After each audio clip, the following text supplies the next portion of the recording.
Hello fabulous friends, today we're going to make a really wonderful green chili beef stew. So this is kind of a recipe that we do a lot when it's cold.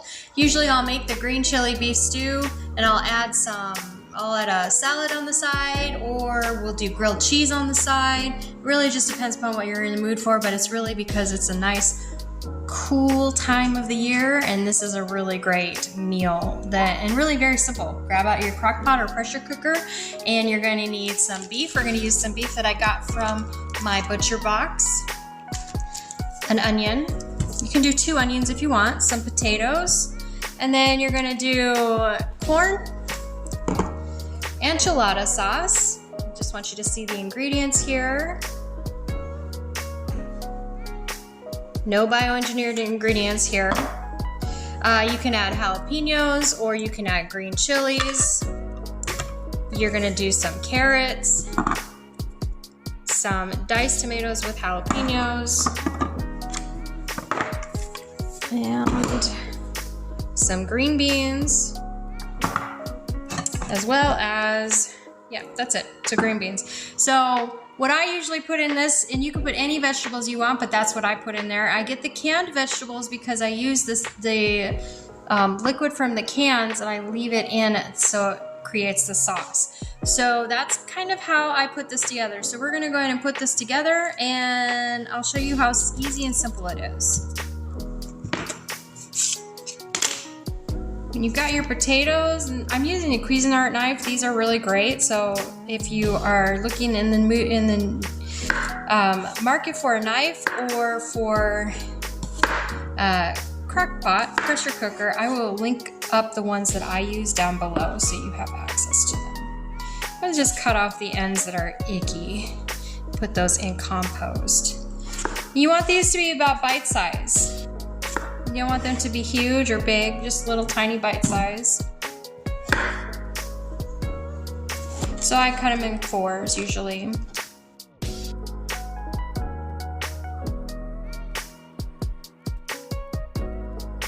Now you can make the adaptation on the vegetables any way you want. The reason I've done many different types of vegetables. This just seems to be my family's favorite combination.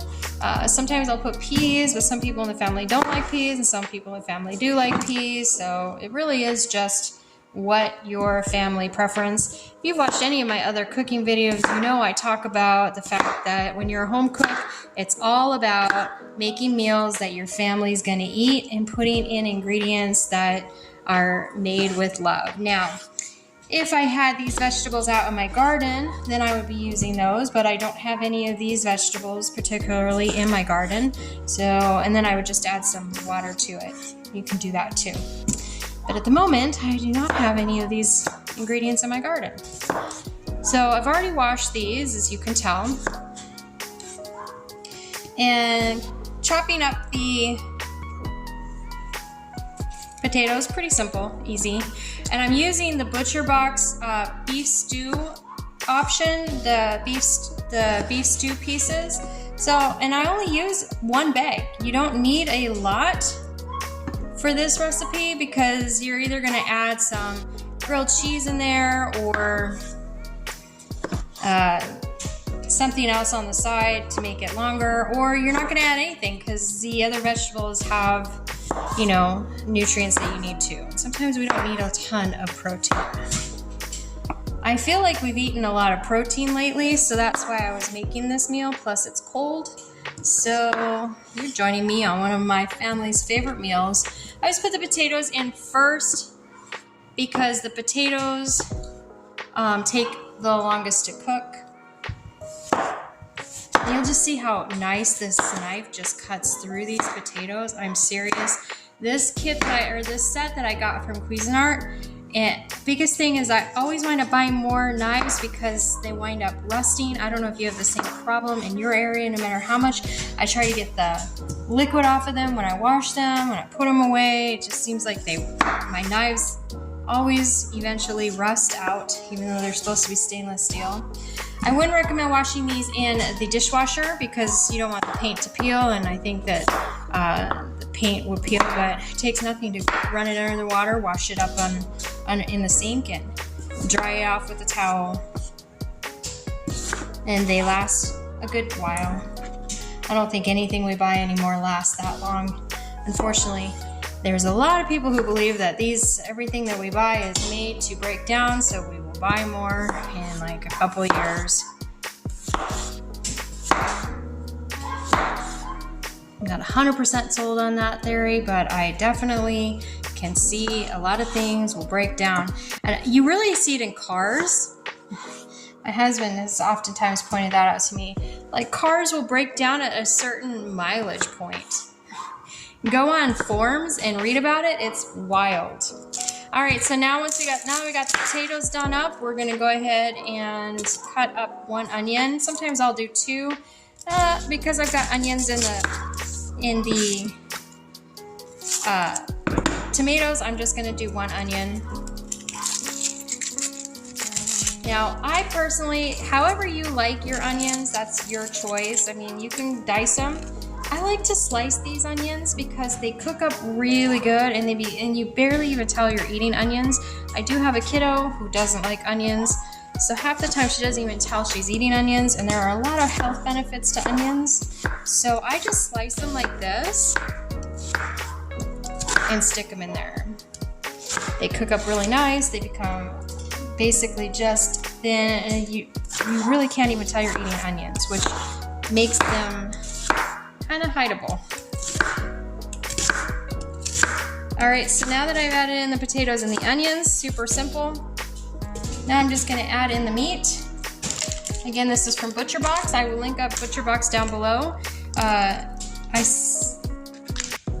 think ButcherBox is one of the best boxes out there for meat. It's grass-fed. It's all good for you, so I highly recommend them. And they just send you some really good meat. It's all proportioned. You don't have to go to the store and grab a bunch of new stuff. Every time you're gonna cook, it's already in the freezer, ready to go. So let's go ahead and get started on the canned vegetables. I don't know about you, but I clean as I go because it makes cleanup a lot easier. So usually what I'll do is I'll do 2 of the vegetables together. So we're gonna start with the green beans. I'm gonna show you the ingredients on these green beans. No bioengineered ingredients. You never know what you're getting with bioengineered food ingredients. So that's kind of why I show these to you. Okay, so here is the mix so far. What I do is I will add in 1 of each in case I run out of room. So here's the diced tomatoes with jalapenos, and here are the ingredients. Again, you'll see no bioengineered food ingredients.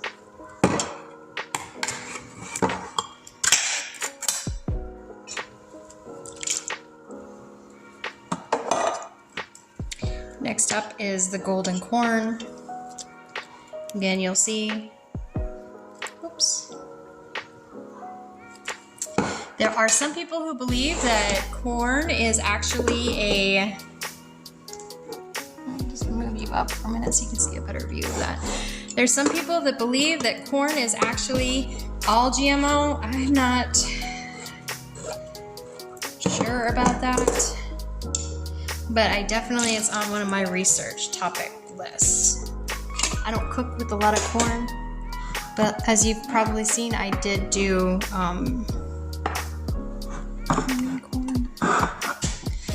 a video last week about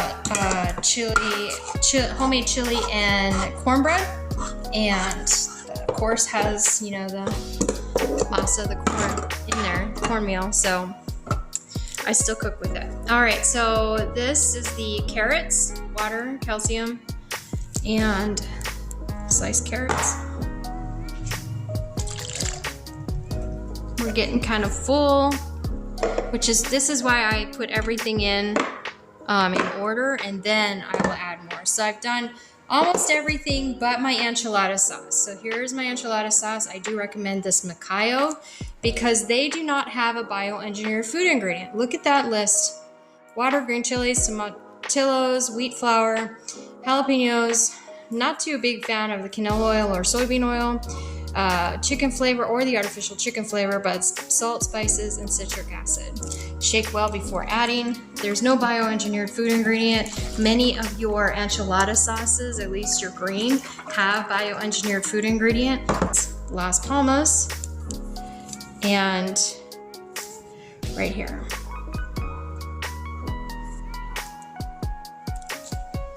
So you just got to be careful with your labels.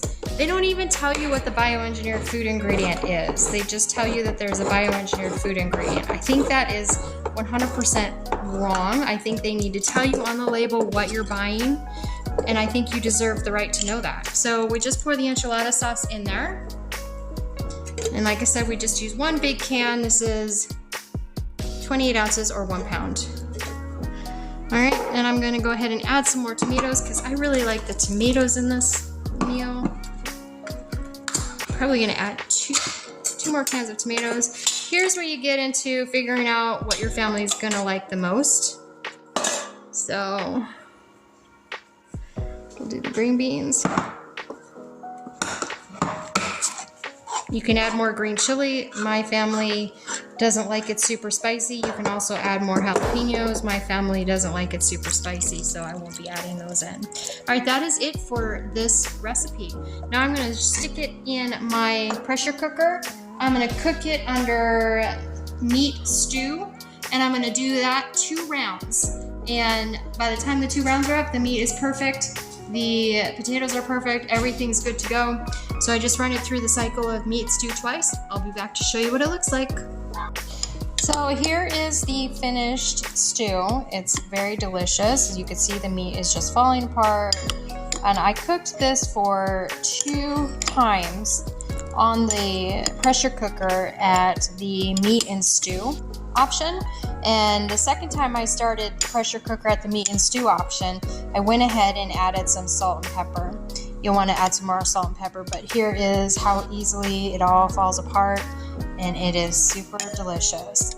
Do you have a variation on this recipe? Do you eat this stew? Do you make a beef stew that's different? Let us know in the comment section below. Let's share our recipe ideas. Thanks for watching. Be sure to subscribe, and we'll see you soon. Bye.